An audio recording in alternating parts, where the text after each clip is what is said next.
and angels fly within my life, beside me in all Hi beautiful people, I'm Anna Grace Taylor and I'm here with the weekly angel reading for August 29th through to September the 4th. Can you believe it's almost September? I'm going to be using the Angel Wisdom Tarot cards by Radleigh Valentine. So let's see what the angels have to say for us, first of all, for Monday and Tuesday. Okay, so this is a really quite intense start to the week. We did feel a lot of that last week as well with our emotions, and it feels like this is going to continue. 5 of Earth, negative thoughts manifesting into real challenges, fears surrounding money, reach out to others for assistance, poor timing for becoming self-employed. So for some of us, it could be a specific message that if you've been thinking about starting a business or you're wondering about it, perhaps give it some time to get clarity or to feel like you're more supported with your idea.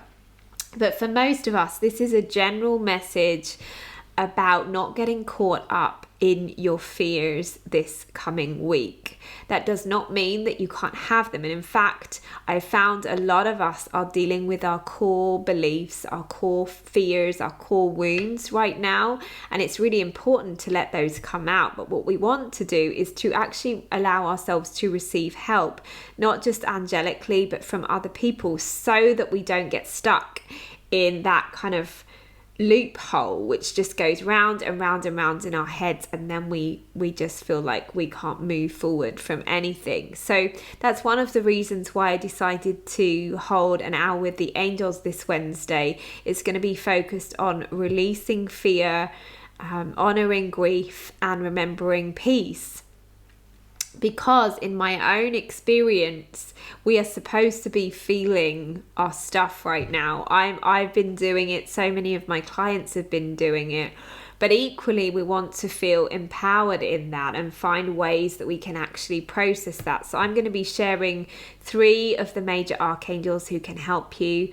I'm going to be talking about some of the things that I've been doing to process my own emotions, and will lead you through a deeply healing, soothing meditation as well. So if you'd like to join us, it's 1 p.m. Eastern, 6 p.m. UK time this Wednesday, 31st of August, or you can just purchase the recording if you are not available at that time, and I'll send it to you the day after.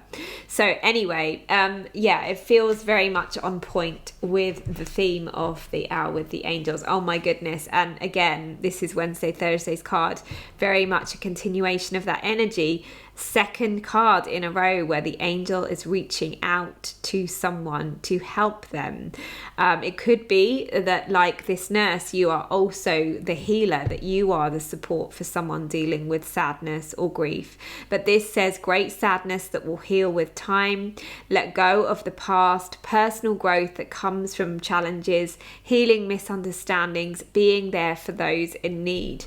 So I really want to say, again, it can feel so intense, can't it, when we are dealing with deep sadness or grief.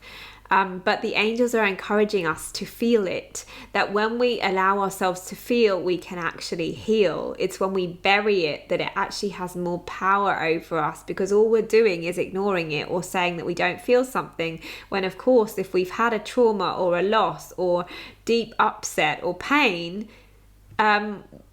when we don't do anything with it, it just kind of sits there, and it affects how we feel about ourselves, how we manage our lives and our emotions. So this is actually very empowering. It can be very challenging, but it is empowering to feel your emotions, to allow yourself to process them. We are going into Mercury retrograde fairly soon, so it means that the whole of most of September and some of October will be going through that reflective reviewing process. Part of it is in Virgo, which is also a deeply healing sign, and then some of it's in Libra, which is to do with our relationships. So it feels like we're already being asked to really look, and not just look, but to feel, and the angels are helping us through that. Oh my goodness. Again, you can't make this up, but this is very related to all we just talked about, including my hour with the angels on Wednesday, because this is awakening, and it says a temporary pause for reflection and insight, an awakening where you see things in a whole new light, embrace your uniqueness and charitable actions. So for some of you, if you've been super busy, it could be just that you need to take some time out through the weekend to just reflect on your journey so far, or what you are processing right now. But in a continuation with our emotions, this doesn't mean that you suddenly are going to feel amazing by the weekend, that it's all done in a week. No.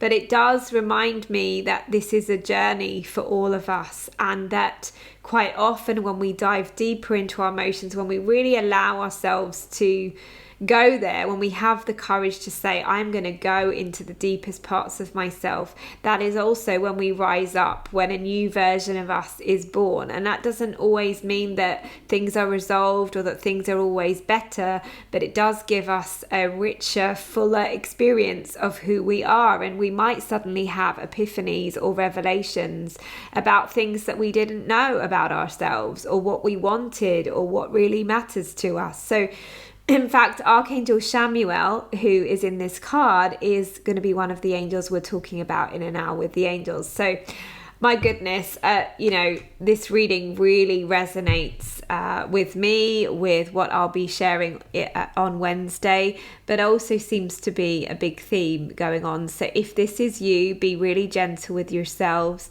Allow yourself to feel what you feel as much as possible, and get support, whether that's from me, from anything that I share, or someone you trust. It really isn't necessary to walk this alone, and we needn't do that.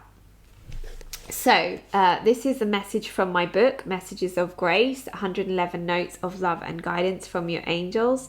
Let's see what the angels have to say to add to that. Well, you couldn't make this up. Number 48 is a big hug. If you are feeling sad today, be kind to yourself. Take some time to be quiet, cry, write in your journal, go for a walk. Whatever you need, it's okay to reach out for help too, because you all have days that are challenging.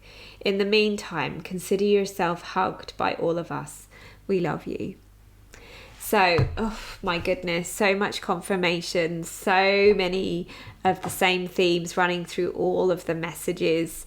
As much as we want to run away from times like this, I would encourage you not to resist. I would encourage you to let yourself feel what you feel, because when you do, you'll feel lighter sooner. You'll feel lighter in a truer way. So I'm with you. I'm doing it too. I hope to see you on Wednesday. In the meantime, sending you so much love. Bye-bye.